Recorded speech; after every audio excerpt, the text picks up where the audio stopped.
Happy holidays, everyone, and welcome to Mind of AK with AK Wright. I'm a writing sculptor, sculpting writer, or whatevs. If you grew up in the early 2000s, you remember a band, Alien Ant Farm, who made a colonized version of one of the greatest songs of all time. Don't worry, this has nothing to do with them today. Instead, as my final project of 2022, I'm going to do a real Alien Ant Farm. I am diving headfirst into my prep work this week. As for this one project alone, I had more prep work than any other project this year or before I even started on YouTube. I start by painting glass cabochons of different sizes with different nail polishes, namely 20mm sizes you see on the screen, and then I do smaller 5mm sizes as well. My goal with these is to have the appearance of something extraterrestrial infected a large woodland area, namely near an anthill, and this was the end result. AKA, if this was in my backyard, I would be very happy if some men in darker suits came to clear everything out and resolve it, and somehow I forgot about it moments later. While my glass cabochons are now drying off the screen, I shift my focus to the base and armature. This week I used two wood dowels of varied size, taking the thin one of the two and pushing it into a hole I drill in the base. With the two rods, I make a small assembly of the two by drilling two holes into both, one at the top of the wood dowel in the wood block for me to feed a piece of armature wire through, and the other directly through it for me to attach together with extra pieces of armature wire and fluoro wire.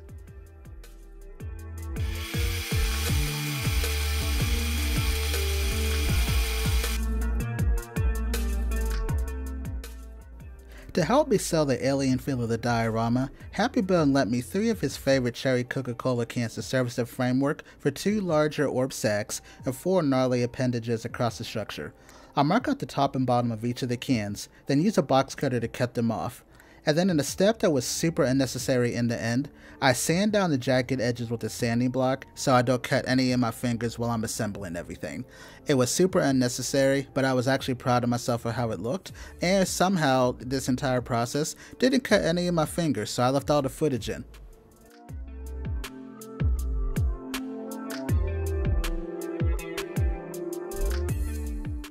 Shocked I don't need a set and trip to the emergency room, I do a quick rinse of all of my feature orbs and alien appendages before wrapping 2 of them in aluminum foil. Once they're wrapped, I pre-measure where these will be hanging on my extended wood dowel, followed by wrapping them and the main post in a layer of Super Sculpey Ultralight. The 2 orbs get one 20mm glass cabochon pushed into place, and then I push the additional 4 orbs into various areas on the post. Once everything is to my liking, all of the above is baked in the oven at 275 degrees for 20 minutes, and then finally I can proceed with my sculpting time this week.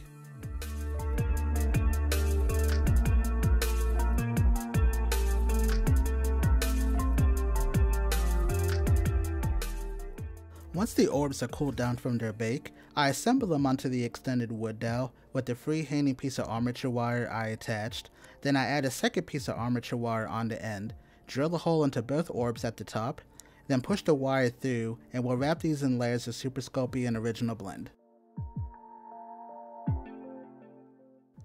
So, you know how I said we can, quote, finally get to sculpting time? Well, I totally lied, because I decided to make a base for this diorama using a blend of Plaster of Paris, matte acrylic paints, and Mod Podge hard coat. You've probably seen this step before in my Monster Christmas Tree Brothers video with Parnell and Mitsley, but if you hadn't seen it before, feel free to check it out in the card above.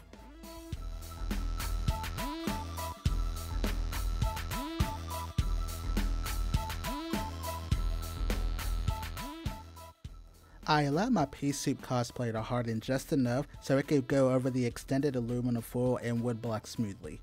Then as it gets close to hardening, I'll add some smaller finer details with a wood carving tool.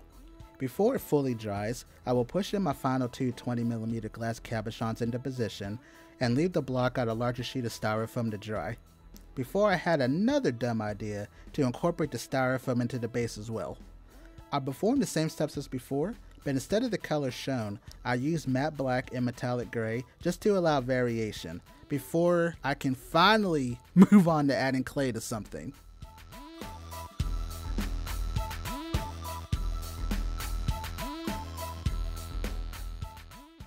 With that immense allotment of prep work finally in my rear view, I can officially get to my sculpting time this week. As with every project I've done in 2022, my clay of choice is Super Sculpey and Original Blend, which I take and wrap around the entire post, extended quote-unquote vines on my hanging rod, and 4 appendages, which I'm deciding are going to double as either descendants or evolutions of a Venus flytrap. Once I have enough clay on them, and before I add a handful of pre-baked fangs out of Translucent Sculpey Primo, I'm going to push in a few of my 5mm glass cabochons in the center, then I'll detail everything in full. This is normally a step I do with the Ultralight to secure them more in place, but this worked out fine. If you do it this way, make sure your cabochon doesn't have any gaps between the layer of clay and the backing. Otherwise, when it's baking, air is going to cause it to disband from the clay, it's either going to dislodge it fully, or worse, it's going to cause your piece to crack and cause an air pocket.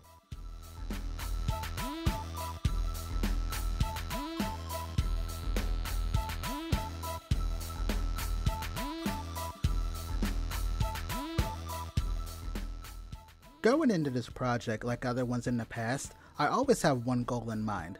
Whether you love the project at the end, or hate it to the point you want it hidden away in your basement, my goal is to always finish what I start, have fun, and to try to maximize one skill or aspect that I learned from the week prior. Personally, I was also hoping for some redemption. If you're familiar with my channel, you may remember my second video ever where I made a large fly trap lamp out of paper plates. To this day, it was my most challenging sculpture of the year, and even though I do like it now, it was a massive setback for myself. It remains a sore spot. That said, I am very glad that I did make it, as I learned a lot about myself, and the skills that I learned on that project helped me better manage projects moving forward.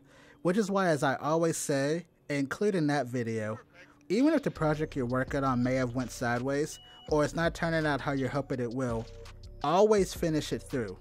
The project may not be your favorite in the end, but you will grow with the skills that you learn on that project, which will help you on future ones. And today's project is a gleaming example of that.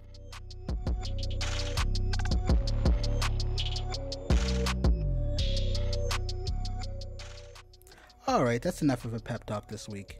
After I perform a bulk of the detailing on my branches and the main post, I broke out my 2 hanging orbs with some scrap aluminum foil, wrap them in clay, before they get their final placement on the extended branch, and then detailed with a myriad of hanging vines and larger tentacles. This step was a lot of fun.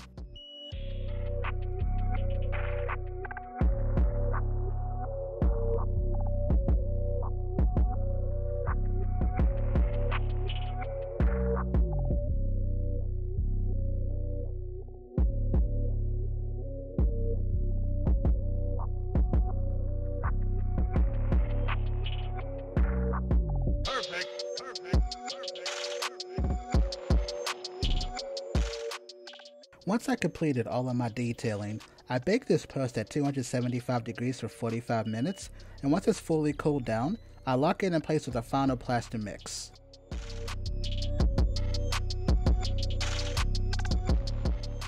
"45 minutes later, we have finally reached painting time, where I once again get to bust out my amazing airbrush kit.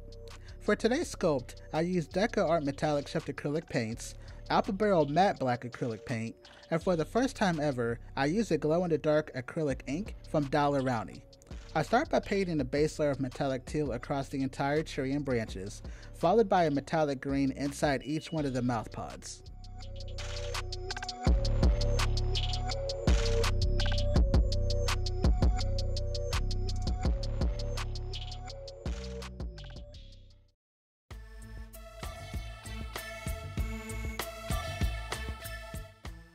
After I allow the paint a few minutes to dry, I go over areas of the branches with the same metallic green, then I'll follow this with matte black to add shadows all across the diorama. In between each layer of color, I am also accenting this across the base and very areas as well. And off camera, only because the color was too transparent when filming, I then add glow-in-the-dark ink across the branches, orbs, and areas of the ground, which light up like the 4th of July, as you'll see in the smaction shots which are going to follow.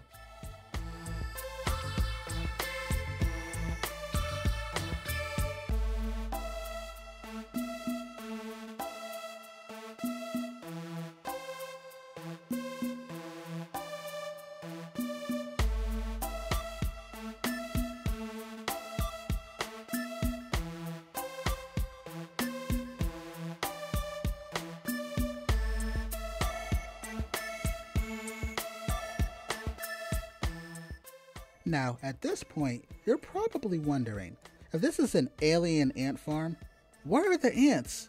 To which I would say, Amazon delayed my shipment an extra day unexpectedly, and they apologize for the inconvenience and your ants being delivered to the wrong home causing a delay. But it worked out because they arrived super late, but they're here safe and sound.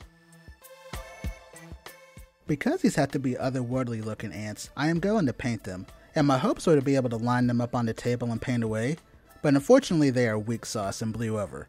So I defaulted to spending 3 hours of my life painting each one individually, holding it with a pair of tweezers. I paint what I would deem the worker ants lime green, the hunters a glow-in-the-dark neon red from folk art, and some one-offs apple barrel and off-white for dimension.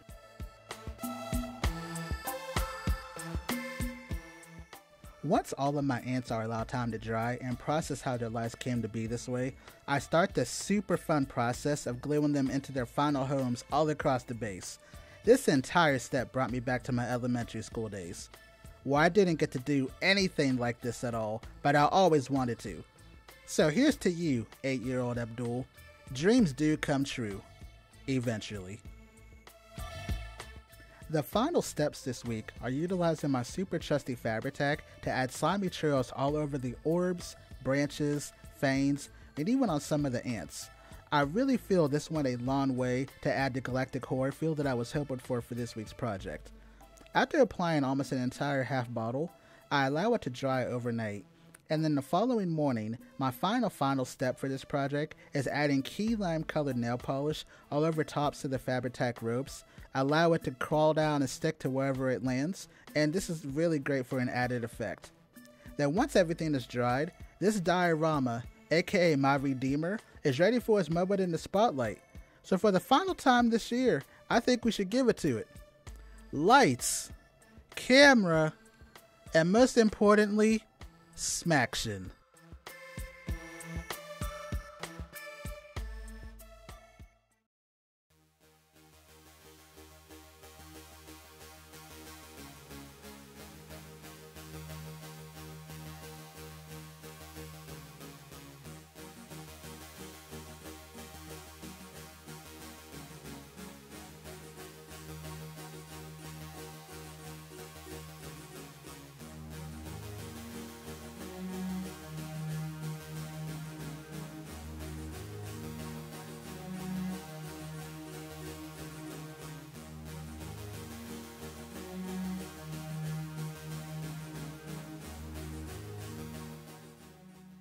As always, I really hope you enjoyed this week's project, and if you did, I would encourage you to like today's video. If you'd like to see future videos like this, subscribe to my channel, and also hit the bell notification for future updates. More importantly, as this may be my last project to wrap up the year, I wanted to take a moment and just thank everyone who has ever supported my slice of the YouTube machine. Since I started uploading videos this past April, I had no anticipation at the response that I would receive from all of you. You have garnered me so much support that I truly appreciate every one of you. Whether you subscribed to my channel, commented on a video, advised me that you use one of my tips on a project, or just watched any of my videos, it really helped me get through a lot of tumultuous moments in my life this year. I just want to take a moment just to send my sincere thanks to you all. You all mean the world to me, and I love every single one of you that supports. I have several amazing projects that I cannot wait to share with you all next year. But for now, I hope you all have a wonderful holiday season. Please stay warm, always know that you're blessed and loved, and I hope to hear and see all of you happy folks in 2023. Thank you so much for the support, everyone, and I will see you next time. Cheers, everyone.